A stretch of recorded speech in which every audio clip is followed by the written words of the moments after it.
Hunting lost city readers. ये कहानी भविष्य की दुनिया की है। साल होता है 2048। ग्लोबल वार्मिंग की वजह से पानी का स्तर लगभग 45 से 50 फुट ऊंचा हो चुका है, जिस वजह से दुनिया के बड़े बड़े शहर अब पानी में डूब चुके हैं। लाखों करोड़ों लोग मारे जा चुके हैं और अब दुनिया को बचाने के लिए, पहले की तरह नॉर्मल करने के लिए जॉन नाम का एक आदमी खास तरह के डिवाइस को ढूंढ रहा है, जिससे एक बार फिर से दुनिया पहले की तरह नॉर्मल हो जाएगी। दरअसल जूइश लोगों की एक पौराणिक कहानी है द एक्सोडस, जिस कहानी में ऐसी जगहों का वर्णन दिया गया है, अगर उस जगहों पर उन डिवाइसेस को एक्टिवेट कर दिया जाए तो अर्थ पर जितना भी एक्स्ट्रा पानी है वो सब का सब पानी अर्थ से निकल जाएगा।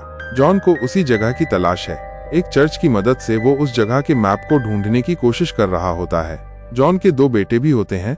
अब जॉन अपने दोनों बेटों के साथ एक शिप पर होता है, जिनमें से एक का नाम जैक और दूसरे का नाम थॉमस होता है। यहाँ पानी के अंदर एक म्यूजियम है। म्यूजियम में जाकर इन्हें खास किताब को लाना होगा। जॉन का बेटा जैक म्यूजियम के अंदर जाता है। वहाँ पर वो किताब के साथ साथ और भी बहुत सारी चीजें इकट्ठा करने लगता है और तभी उसे ऊपर से बताया जाता है कि एक बहुत बड़ी शार्क उसकी तरफ बढ़ रही है। अब किसी भी तरह से जैक को वहाँ से निकलना होगा, लेकिन शार्क उसके बहुत पास पहुँच जाती है और तभी जॉन ऊपर से एक एंकर नीचे फेंक देता है। उस एंकर को पकड़कर वो शार्क के ऊपर हमला करके ऊपर आ जाता है। दरअसल जैक के भाई और उसके पिता ने उसे ऊपर खींचकर उसकी जान बचा ली होती है। जैक का भाई कहता है कि तुमने फालतू की चीजें इकट्ठा करने में बहुत टाइम वेस्ट किया, तुम्हारी जान जा सकती थी। लेकिन वो उस किताब को भी ले आया जिसके लिए वो नीचे म्यूजियम में गया था और अब ये सब के सब शिप से रोम पहुंच जाते हैं। रोम शहर भी पूरी तरह से पानी में डूब चुका है। इसके बाद जॉन अपने दोनों बेटों को एक बार में छोड़कर पॉप से मिलने के लिए जाता है। दरअसल पॉप ने उन्हें ये मिशन दिया था कि उन्हें म्यूजियम के अंदर से इस खास किताब को लाना है। जॉन वो किताब पॉप को दे देता है। पॉप और उसके लोग उस किताब को पढ़ते हैं, जिसमें सेप्टर ऑफ मोसेस का जिक्र होता है।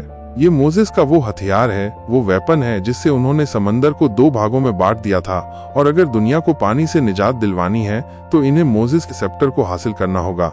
इसमें ये भी लिखा होता है कि इन्हें सेप्टर कहाँ पर मिलेगा। पोप कहते हैं कि जॉन तुम्हें किसी भी कीमत पर सेप्टर को हासिल करके लाना होगा। जॉन उनकी बात मान जाता है और अपने दोनों बेटों के साथ उस जगह पहुंच जाता है। वो जैक के साथ पानी के अंदर डाइव लगाता है, जबकि उसका बेटा थॉमस इन्हें ऊपर से गाइड कर रहा होता है। जल्दी ही ये उस जगह पहुंच जाते हैं जहां पर इन्हें मोसेस का सेप्टर मिलेगा। वहां पर एक खास तरह का चैम्बर होता है, जिसे खोलने के लिए सामने क्रॉस का निशान होता है। ऊपर से थॉमस बताता है कि जिस तरह से हम अपने शरीर पर क्रॉस का निशान बनाते हैं, ठीक उसी तरह से इसे 2 बार तुम्हें प्रेस करना होगा। जॉन ऐसा ही करता है, जिसके बाद वो चैम्बर खुल जाता है। अंदर पौराणिक काल का एक बॉक्स होता है। जॉन उस बॉक्स को उठाता है और जैसे ही वो बॉक्स को उठाता है, वहाँ पर ब्लास्ट होना शुरू हो जाते हैं।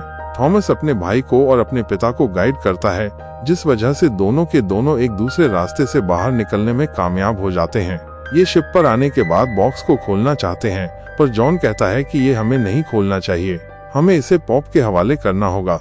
ये पूरा मिशन उन्हीं का है। जल्द ही ये बॉक्स लेकर रोम पहुंच जाते हैं, जहां पर ये बॉक्स को पॉप को सौंप देते हैं। पॉप अपने लोगों के साथ बॉक्स को खोलते हैं, लेकिन उसके अंदर सेप्टर नहीं होता। इसका मतलब ये है कि पहले किसी ने सेप्टर को बॉक्स से निकाल लिया था, या पॉप के साथ जो लोग होते हैं उनमें से एक बाहर जाता है और किसी को मैसेज करता है कि बॉक्स के अंदर सेप्टर नहीं है।